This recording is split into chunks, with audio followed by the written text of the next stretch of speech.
How to lock photos in Google Photos web. Initially, as you guys can see, I've already gone to photos.google.com. Now let's try to lock some photos. At the left side of the screen, just under collection, simply scroll down, and at the very bottom, you can see something called as locked folder. Click on it right now. After you do that, it's gonna ask for your confirmation, that is, to enter your password for your Google account. It's gonna open up something like this, and once you've done that, this page will open up. Now this is the locked folder.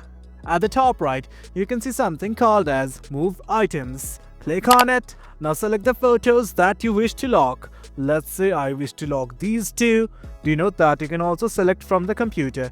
But right now I'm only focusing on how to lock these photos right here. Once you've done that, simply click on Move at the top right. This is it. It's gonna ask for your confirmation. Click on Move. Now that's it guys, that's how you add photos or videos to the locked folder. If you guys found this video informative and for more content like this too, remember to hit like, share and subscribe. Until next time, thank you.